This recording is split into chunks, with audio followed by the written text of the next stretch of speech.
Hello, everyone. Good evening, good afternoon, and good morning to everyone who joined. My name is Erika Marat, and I am from the National Defense University. I will be moderating this discussion. It's really my privilege. We hold these discussions together with other scholars. They're here, Costa, Nadira Holmatova. We hold these discussions on a regular basis to highlight research from Central Asia and promote research for Central Asia. And today we have an enormous honor to discuss a really excellent book by Cholpon Orozobekova, the co-founder and director of Bulan Institute in Geneva. And the book's title is Foreign Fighters and International Peace, Joining Global Jihad and Marching Back Home. And the book is really excellent. It's so well written. It presents unique research, and it is also very affordable. That's important. And it's really catering to wide audiences, from policymakers to international organizations and academics. I was telling Cholpon that more academics need to write like Cholpon as well. So what we'll do today is we'll have a few words by Cholpon about her work, and then we'll follow by discussion from Elena Zhirukhina. She's a senior lecturer at the OSCE Academy in Bishkek. And then Filippo Costa Buranelli from St. Andrews University, senior lecturer, will present his review of the book and questions. And then Cholpon will respond to these questions. So, and the audience can also post their questions in the chat room. And we will have a discussion after Cholpon responds. We'll open it to the audience as well. So I please ask everyone who's not speaking to mute yourself. And Cholpon, the floor is yours. Hello, everyone. Thank you very much for joining. And thank you for your interest in my book and for being here today with us. And first, I would like to thank Central Asian scholars community, especially Erika Marat, for organizing such a promotion of research from Central Asian scholars.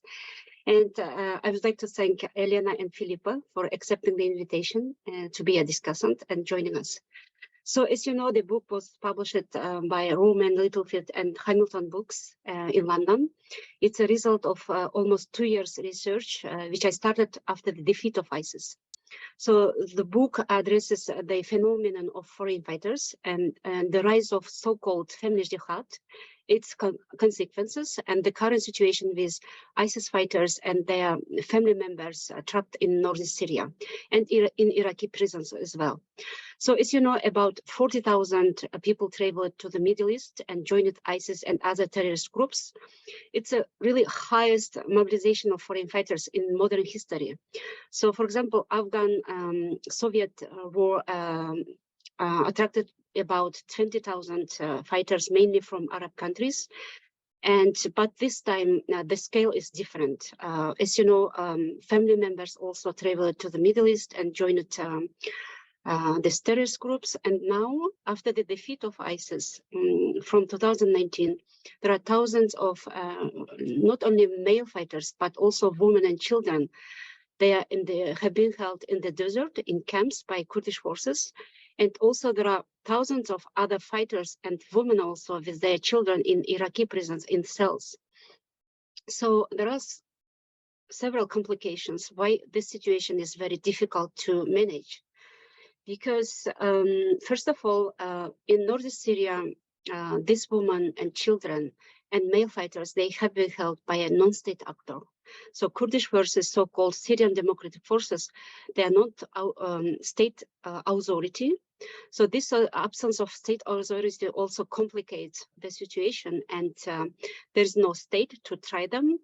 And United Nations is calling states to repatriate, to take back their citizens. But of course, many, especially European countries, they are very reluctant to repatriate. And thinking about this national security, as you know, many European countries, they already experienced terrorist attacks.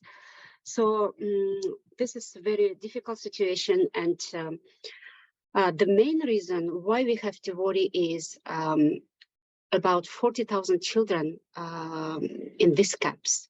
So imagine now there are almost 70,000 women and children in these camps in Al-Hol and Rosh, but majority of them Iraqi and Syrians. But the main problem is about 12,000 women and children represent third nationals, including Kyrgyzstan, Tajikistan, Uzbekistan, and other countries, about 60 countries. So that's why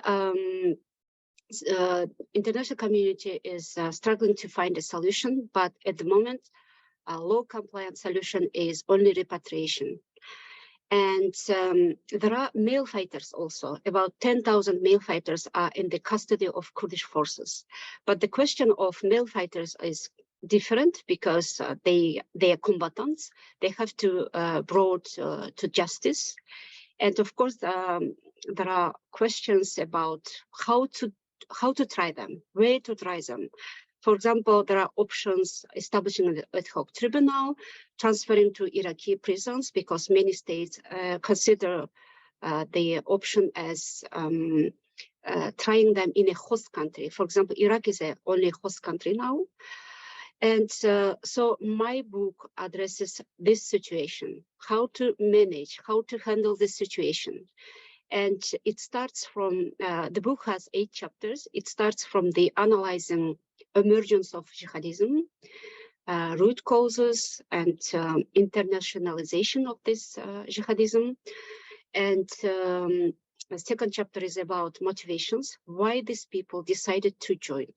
And then I propose non-enigma cycles radicalization theory, and I argue that grievances of people very important. And in general, I don't look at the problem from the securitization perspective. Rather, I zoom on grievances of people. And I argue that these people they didn't come from other planet. They are not zombies. They are radicalized, living in our societies alongside us. So second chapter is more about radicalization theory, and then I come to the post-ISIS life, and so the book consists about many human stories. Why? So first of all, I connected with parents, relatives who advocate for repatriation, and then I interviewed them, and then through parents, I found women in camps in Al-Hol and Rosh. I interviewed them, but a unique chance was given me by Central Asian countries which repatriated their citizens. So, and then I was privileged also working for the Bulan Institute, and our projects focus on foreign fighters issue. So that's why I had access to returnees. I had access to social workers who work with returnees to rehabilitate, to reintegrate. And also I spoke with psychologists, theologians, and of course I had access in general global projects like Search for Common Ground, UCIP. So I was engaged in this issue for 3 years, for the last 3 years. And of course, working for the Bulan Institute, while working, I was alongside conducting my personal research. And so I have 2 chapters, one chapter about state policies. So I analyzed more than 15, I think, or 14 countries, state policies of 14 countries, including those which repatriated their citizens. And for example, European countries, Sweden was kind of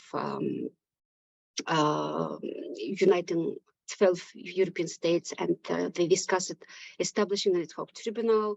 France was fighting for transferring French fighters to Iraqi prisons, and France wanted to have a secret deal with Iraq, you know.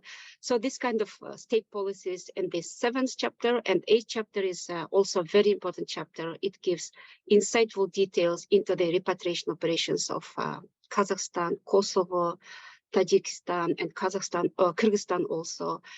So I think the book starts from the emergence of jihadism, motivations, traveling to the Middle East, and then defeat of ISIS and the post-ISIS life, and then ends with repatriation operations. Thank you. So, and then I think I have to stop, yeah, Erika? I think, Cholpon, you are giving away too much of your book. I think we definitely want people to take it and read it themselves, because it's important that you mentioned that you start from the roots and then you explain solutions, or you recommend solutions. This is absolutely fantastic. Thank you so much, Cholpon. If you have more comments, let's leave them until our discussants voice their comments as well. And then we will continue with more insightful review of each chapter. All right, so let me now move on to Elena Zhirukhina with her commentary of the book. Thank you, Elena. Thank you very much, Cholpon, Erika. So good evening, good afternoon, and good morning to our participants. And I would like to start by congratulating Cholpon on the book. I mean, it is a really important book. And I really hope it will get a very wide readership among the various audiences, the academics, the students, the policymakers, and the general population. I think people need to know what is happening in the Middle East with regard to the remnants of the ISIS, and what can be done also about this problem, which is not going to disappear. So I have several comments that I would like to now go through. First of all, it's the book is extremely important. I mean, the ISIS, the emergence of the ISIS and its life cycle attracted so much international attention, but now the international attention went elsewhere. It's subsumed by the other war, and for a good reason, of course. But the overcrowded camps that remained in Syria, Al-Hol, Rosh that you mentioned, but also the overcrowded prisons in Iraq, they're not going, this issue to disappear by itself. And the gravity of the problem is going just to increase with the passage of time. So we need to be very mindful what the international community will do with these people who are out there. And Cholpon, you mentioned in the beginning that just think about the numbers: 70,000 women and children in camps, 10,000 male fighters at prisons in Syria, 9,000 in Iraq, 12,000 of the foreign citizens are now being held in Syria. Those are quite a considerable audiences. Those are the big numbers. And I think it's very important to be thinking how to address the issue.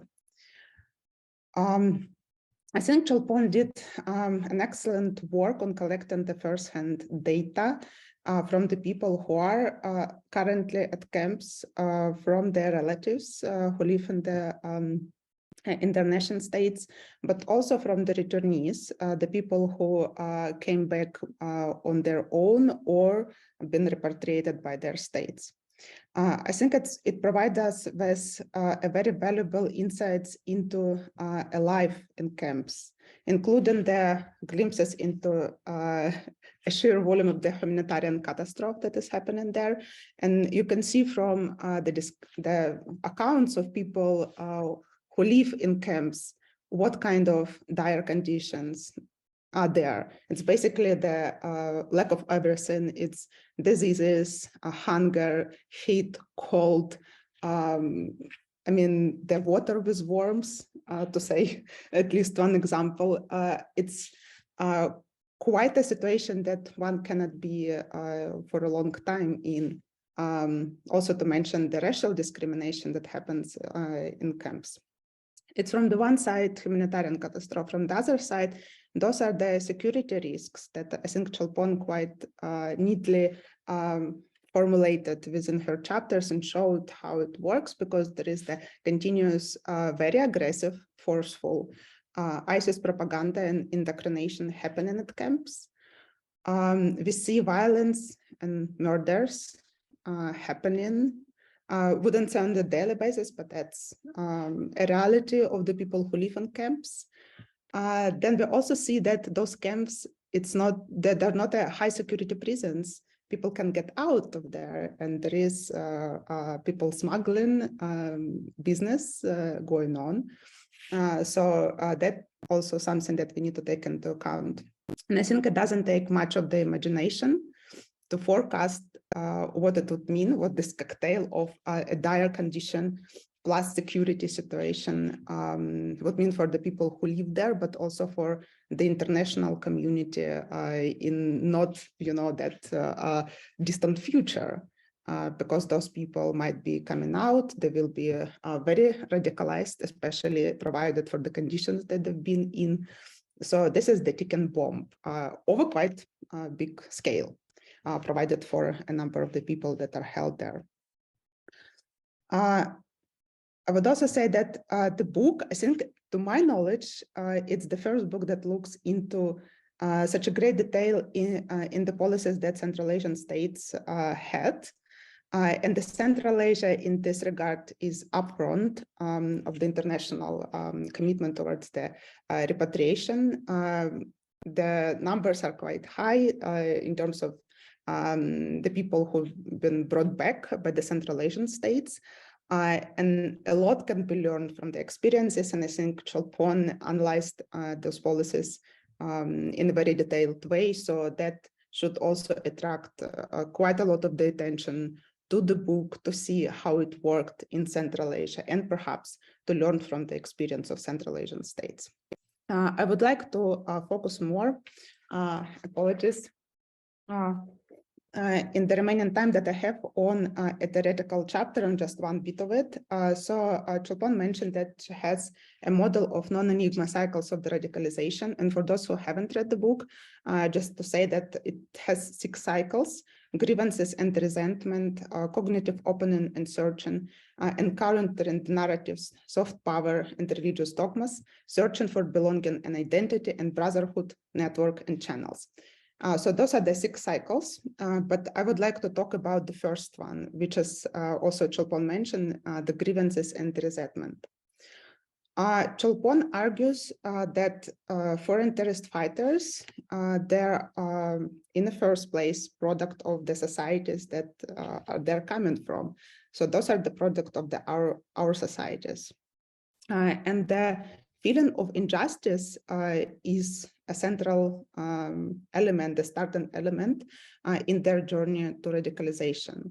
And of course, we know various motivations as unemployment, search for the better life, various grievances related to discrimination, individual collective grievances. But it's quite important to see that injustice is one of the strongest one. And I think more empirical research support that. So in her findings, Cholpon shows that injustice fuels terrorism, but the other studies also support that view. So for example, we know that from the Northern Caucasus in Russia, we know it from the Africa as well. And just to say that the recent UNDP study, which is called Journey to Extremism in Africa, showed quite a similar picture that Cholpon describes in her book. So in the UNDP study, they interviewed people who joined extremist group in the number of the African countries. And they're saying that 71% identify government actions as the last trigger to join the group. 83% felt an acute sense of grievances towards the government. 75% had no confidence in police, military, or the politicians. Those are quite a big percentage in their responses. But what we see, identifying the injustice in our societies as a motivation for recruitment, in a way, it's a good news and a bad news. Why is it good news? Because yes, we know if we would be building more inclusive societies, more equal opportunities, less corruption, less political violence, then perhaps there would be less intention and the motivation to join terrorist groups. The bad news is that it's quite a big process and it's very difficult to reach it in the big number of the countries. But at least we know where the root causes are. And I think Cholpon in her book showed it very nicely why it is the case and how the motivations of people who went to join ISIS from Central Asia, from the other states as well, they are connected to their feeling of the injustice and how their societies couldn't address those feelings.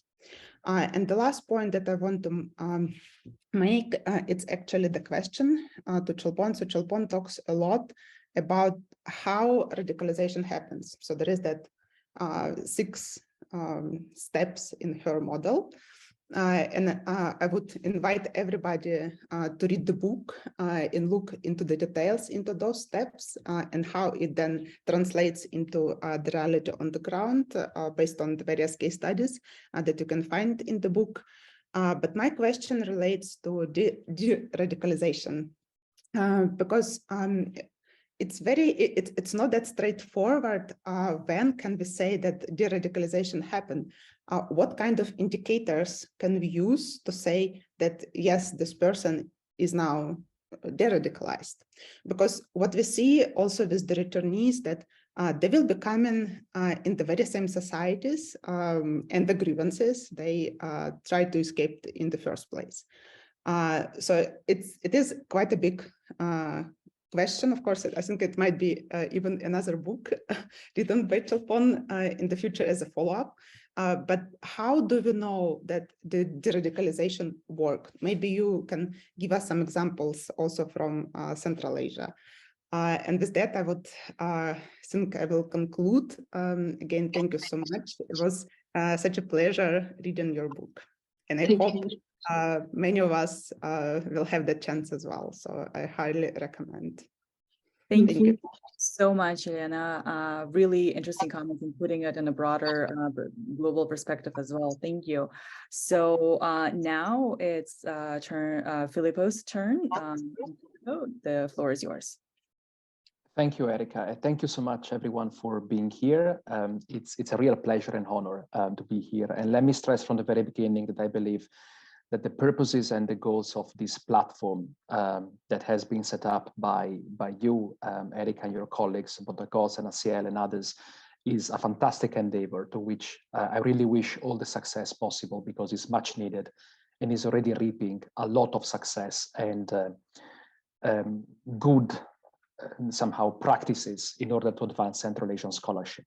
So I'm really honored to be here. And given the fantastic expertise of Cholpon and Elena on security radicalization issues, I come from a very humble perspective to offer a couple of thoughts on governance and norms, which is more in line with my areas of expertise as far as this book is concerned.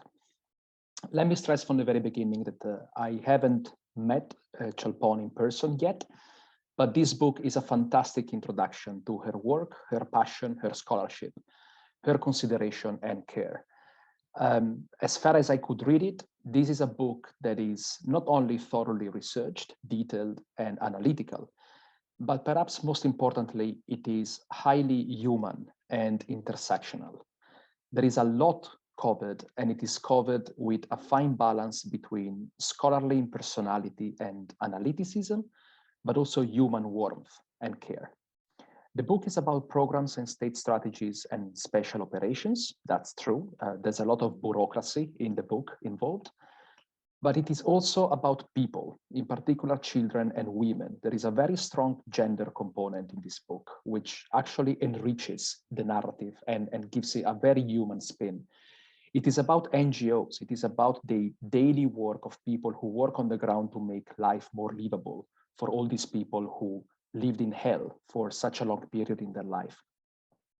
It's about also sensible diplomats and bureaucrats, often seen, especially in the IR discipline, as cold individuals, right, subject to the utility maximization and cold rationality model.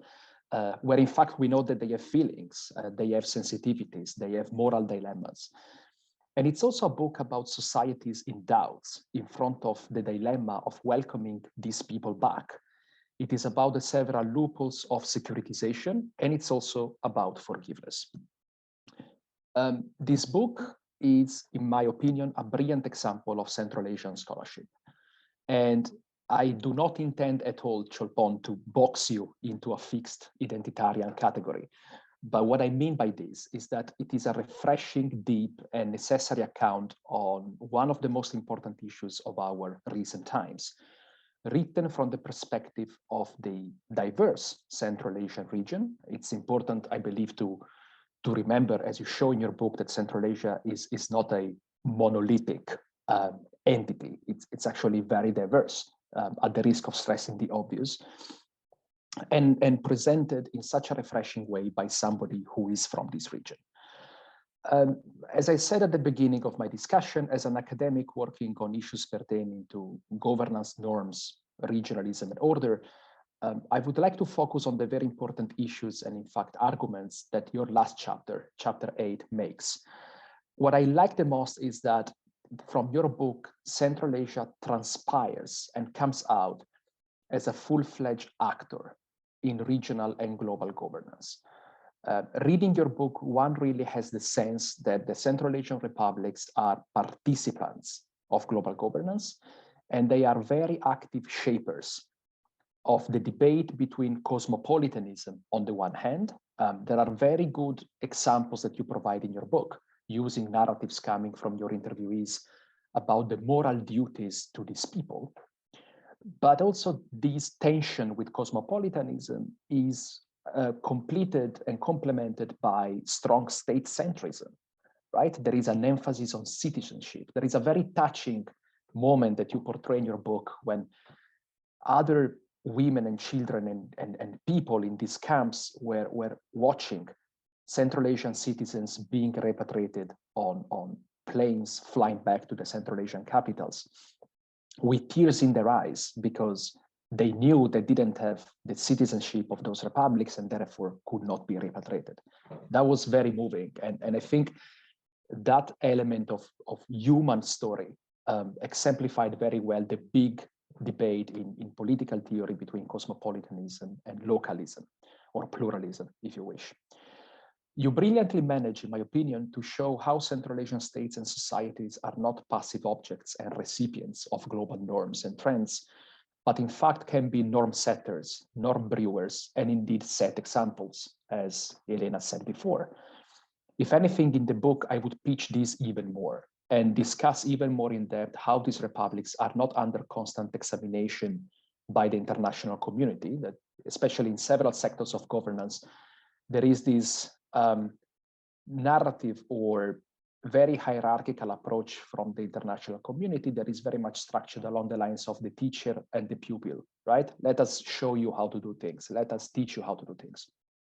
But in fact, in this respect and in others, Central Asia can indeed teach something to the allegedly, and here please put my words in quote unquote, more stable, secure, and developed societies of the global north. Thanks to your scholarship in your book, Central Asia defies also all narratives of danger and instability, of constant peril of collapse and of pervasive violence, showing very much the proactive, humanitarian, competent, organizational, and rigorous aspect of statehood in the region. From your pages, one has the idea that the failed weak state paradigm, so dear to much of Western literature on the region, is rigorously and sympathetically disproved, or at least I would say nuanced and thoroughly contextualized. The interstitial governance spaces between domestic, regional, and global politics are craftily and skillfully explored by you, but also navigated by all the actors involved, that range from the very local environment, such as the neighborhood or the mahalla, to the very high level of presidential administration and the UN Security Council. So, especially also in terms of levels of analysis, your book does a fantastic job. I have a few questions, if you don't mind. And let me stress that, again, they are a few. So If we don't have the time or the space to cover all of them, just keep them in a corner of your mind for your next book, which we all already look forward to reading. No pressure. So the first question is, in the book, you point at differences between the Central Asian states in managing and dealing with repatriation. And as I said before, this should not surprise anyone, as Central Asia is a highly diverse region. What are the sources of these differences, in your opinion? From your fieldwork, what societal, cultural, normative elements gave birth to these different approaches? I was very fascinated by the names of the operations, for example. The Uzbeks use the word for kindness to name their operation, which is very much about moral disposition. Whereas the Kazakhs named the operation after a legend or a myth or a folk story about longing for home and return and nostalgia. So it's probably more about the community or the motherland, as you pose in the book. So maybe you can expand on this. Also in the book, the humanitarian side of the Central Asian governments is well showed and contextualized. Yet I could also notice still persisting strong elements of paternalism and patriarchy, as well as the problematic relationship between government and media, right? There are very clear sections in your book where you somehow illustrate how the government had a quote-unquote conversation with the media to change the pitch about these people in order to suit public opinion. So my question is, does, in your opinion, the end justify the means? And I was reading just about yesterday, the recent developments in Tajikistan, for example, where the government is discussing or even just passed a law on prohibiting parents to show children elements of instability and separatism and extremism at home and outside, which is a very broad categorization of these social facts. But again, it probably presents also other problematic aspects. I wonder if you can say a couple of words on fieldwork. How easy was to do it? How comfortable were people talking about the issues in the book? I could not help notice, for example, that the chapter on Kazakhstan is as long as the chapter on Kyrgyzstan and Uzbekistan combined. So I wonder whether this is a result of different levels of access to people, for example, or if there is any other reason for this. A couple of questions more. The first one is if you can say something on the perception of Western counterparts when dealing in multilateral formats with Central Asian representatives. Both Elena and I stressed this idea that Central Asia can set an example and that there is something to learn from Central Asia. You work in an institute that hosts both academic and policy-making events.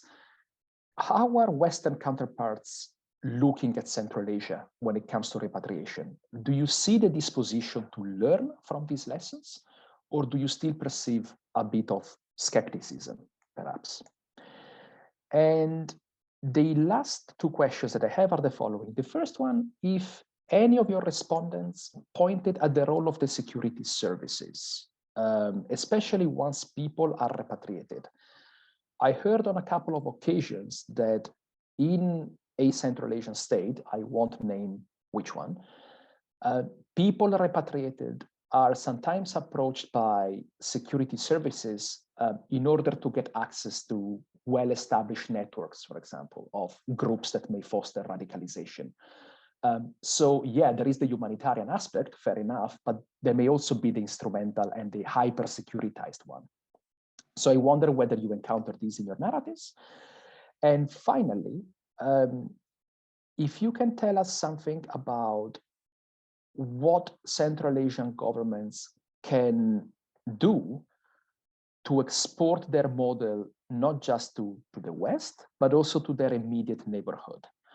And I'm thinking, for example, in acting as generators for normative suasion or normative promotion within institutions like the CIS or the Shanghai Cooperation Organization. in particular, the latter hosts the regional anti-terrorist structure, right? The RATS, hosted in Tashkent, by the way. And I wonder whether these policies of the Central Asian republics are informing also broader multilateral endeavors or are more local at present. I'll stop here because I covered a lot, but let me just say, in case it wasn't clear, I thoroughly enjoyed the book and I highly recommend it to everyone. So thank you again for the invitation. Thank you so much, Filippo. And it's really, you showed how really well you and Elena demonstrated how a good book really is thought-provoking and leads to more and more questions, more inquiries. And I really appreciate the depth of your commentary. So now it's time for Cholpon to respond to the questions and the comments. And reminder to those who are joining us, the audience, this is your chance to ask questions to Cholpon, even if you haven't read the book yet. Maybe you have questions based on what we've heard. And the floor is yours. Yeah. So thank you very much. So I would like to thank discussants, Filippo and Elena, for your generous comments. And so regarding the questions, regarding de-radicalization, Elena. So I think de-radicalization for me as an expert, it's directly related to their grievances, I think. Because all state narratives, they don't address, they don't mention any grievances. They skip this part. And this is a problem. Because, as I said, these people are products of our societies and they are returning to the same society. So the countries which repatriated, they have a huge issue, really huge problem with de-radicalization. And when it comes to the experts level discussion, the word itself, de-radicalization is problematic. Because some experts, they say we cannot use the word de-radicalization. So that's why European countries, they use disengagement. So they have disengagement programs and they say that de-radicalization itself kind of problematic. It's almost impossible. So that's why European countries, they consider it as disengagement from radical groups. So, but Kazakhstan, for example, it has a strong pillar in rehabilitation program, de-radicalization program. So Kazakhstan uses theologians and imams. They invite them, and they speak with returnees, and they have group sessions, individual sessions. They explain what is true Islam and why this Salafi jihadism, jihadist radical ideology is not an Islam, and they discuss each aspect. For example, so in my book, for example, I discuss which concepts of Islam they distorted and they use for this for their goal. So, for example, hijra. Jihadist groups, for example, they call, they say, you have to carry out hijra because you are Muslim, you have to travel to the Middle East. But for example, imams, they explain that this is not true. You are not obliged to make hijra, for example. And then jihad. Jihad itself, it doesn't mean war, for example. Jihad is about, for example, for example, one can improve oneself, their skills, for example, and to be better than yourself than yesterday, for example. You have to be kind, you have to be educated. It's a greater jihad. And second jihad is protecting your home and your country from an aggressor. It's not about killing someone, for example, attacking someone, joining terrorist groups. So imams, they try to explain this difference, how these concepts are distorted by radical groups.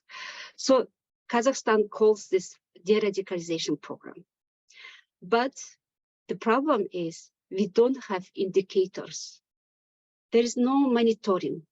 So we had a conference in Astana recently, And now Central Asian countries, they are realizing that the main problem is we don't have indicators. We don't know how to measure how these rehabilitation and integration programs are successful. So that's why, of course, for any state in the world, de-radicalization and rehabilitation of combatants, fighters, their family members is a really problematic issue. So that's why many countries, they are reluctant to repatriate because they don't know how to work them. And imprisoning also, it's not a solution because prisons are, as you know, the first place for favorable for the radicalization. So that's why I said, and of course, I'm coming to the second question regarding Filippo's about the example, setting an example. Yes, Central Asian countries, they really built comprehensive programs, reintegration and rehabilitation programs. But in 3 years now, in 4 years, we are having new problems. For example, Uzbekistan built its program based on family model, so-called.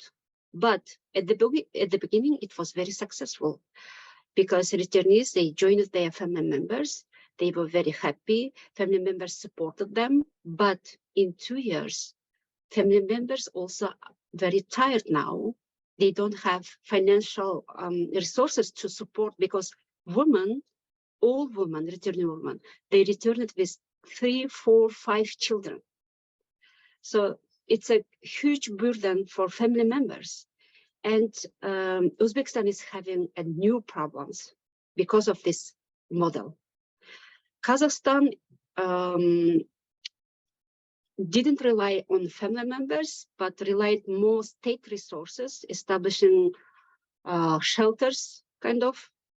But Kazakhstan also having huge problems. But in general, I'm not skeptic about these programs. I'm very happy, and I'm very happy for Central Asian states because they really set an example. Because especially Kazakhstan built comprehensive program because they really involved civil society organizations, and they really filled gaps. Central Asian civil society organizations, they brought many financial resources from abroad, from donors.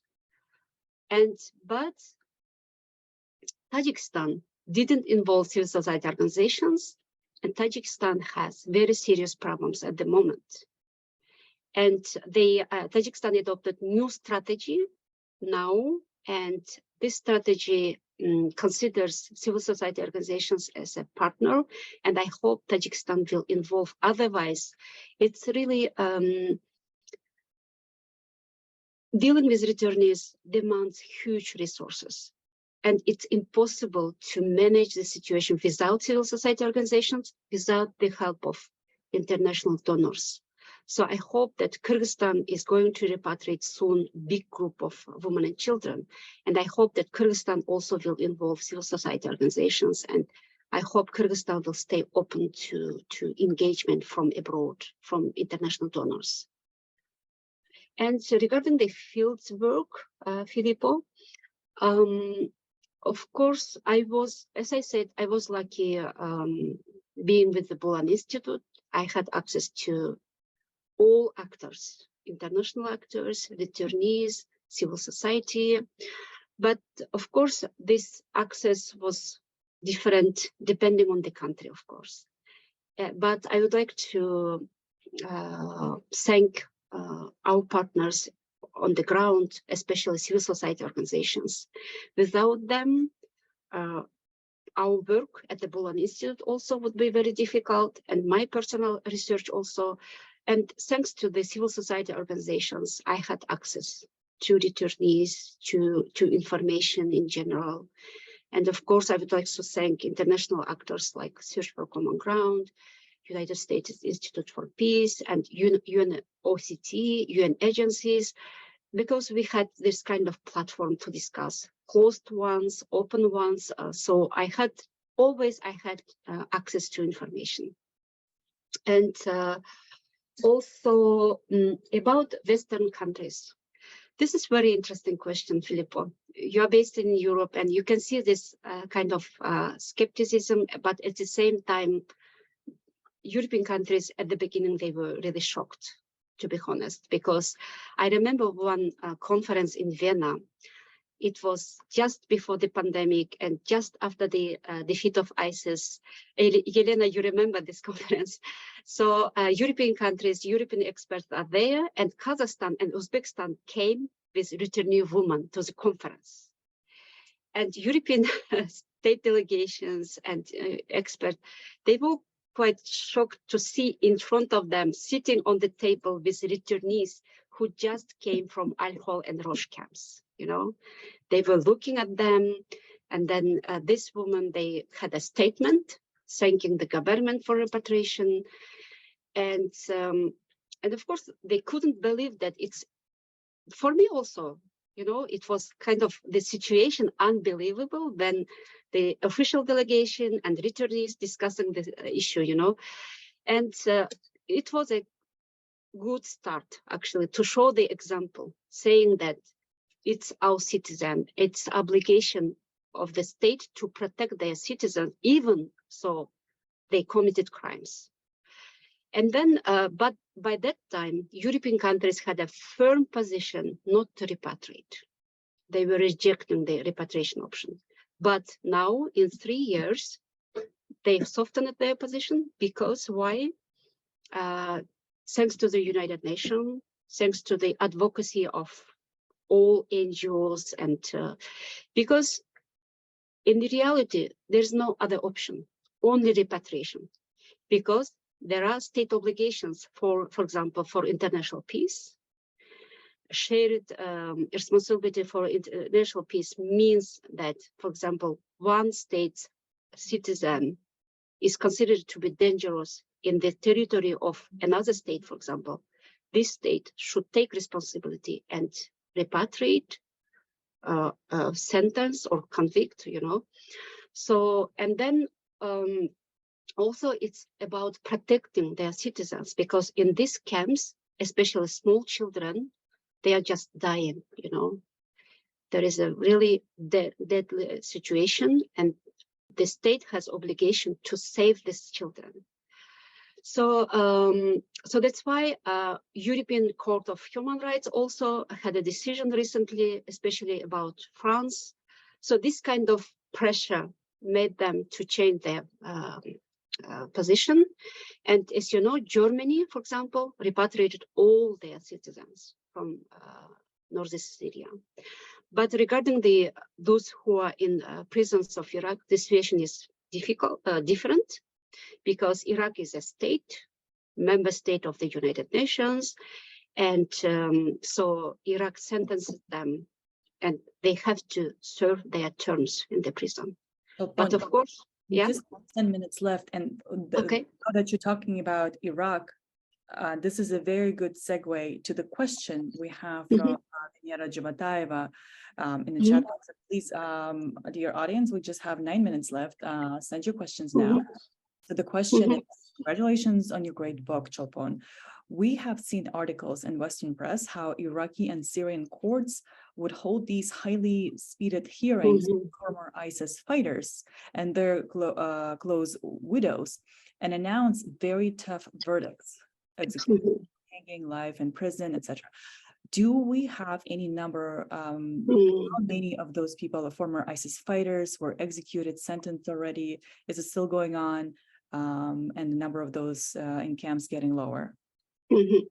So regarding the Iraqi prisons, there are thousands of women are in the cells with their children together, and there are male fighters also. But regarding how many of them already executed, so nobody knows this, because Iraq is not going to disclose this information. But I imagine that if one state sends, for example, official request, I don't know, maybe Iraq will send back the information. But at the moment, many countries, they don't know how many of them are killed, already executed, and how many are alive. But as for the woman, I know that from Kyrgyzstan, about 55 women there in prisons, from Tajikistan also, but I don't know the number. The problem is, so recently I spoke with a woman from Iraqi prisons on WhatsApp, and I'm not going to name the country. 3 women, I spoke with them, and they are very concerned about their children who were repatriated. And they told me that I asked about their sentence term. So all 3 women, they were sentenced to 20 years. And they told me that there are some women for 15 years. But the good thing is there's no execution. They have to be in the prison for 20 years, and that's all. So, and then, but the problem is many countries, they cannot negotiate with Iraq to bring them back because this is official court decision, and they have to serve their term, you know. And but I heard that some countries they are trying to negotiate so they can be imprisoned in a home country, and then they can serve their term in the home country. But it's a very difficult process. I don't know if it's going to be positive outcome there, but I'm not sure. Very interesting. Do you have any questions from the audience? You can raise your hand. Okay, here we go. From Nadira Kholmatova, thank you for this amazing discussion on a very important social issue. What are the aspirations in reintegration of the returnees in Central Asia? What are the aspirations in reintegration of returnees in Central Asia? So first group of returnees landed in January 2019 in Kazakhstan. And now I think almost 4 years passed, yeah? And some returnees, so there are several groups of returnees. And some returnees, they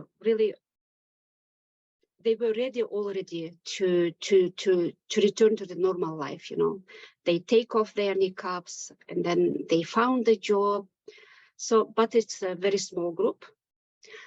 There are also another small group is very radicalized, and still there is a huge problem in many countries, and still imams trying to work with them. And it's a very diverse group. It's a very diverse group, and I think rehabilitation and integration in general, it's a really long-term process. Minimum, especially some experts, they say minimum 5 years, but for me, it's almost 10 years. So it's a really difficult process, and special services, psychologists, all of them, they should monitor them. And of course, it's time consuming and huge resources needed, you know. So that's why many countries, they understand this challenge and very reluctant to repatriate. And, but in Central Asia, I would say that the main message we can receive from Central Asian experience is reintegration is difficult but possible. And states shouldn't hesitate, but take responsibility as a state and to fulfill their state obligations toward their citizens, even though they committed crimes.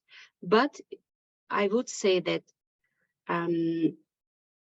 why they decided to go to the Middle East. So we cannot ignore their grievances, you know, unemployment, injustice, violation of human rights. And I would like to come back to the question of injustice. So when I say injustice, I explain it in my book also. They talk about their own justice, you know. So their justice for us may seem to be really not important, you know. So they presume their own injustice, and then when they say injustice, they can mean unemployment maybe, or conflict in the family maybe, or conflict with the, I don't know, with the boss in the office maybe. So it can be very different injustice, you know, but main tendency, what I see is poverty, unemployment, and desperate struggling to find a way to. And then many people, they told me that they had emptiness in their soul, you know, and then they decided to fill this emptiness with this something else, you know. So when it comes to the reintegration programs, I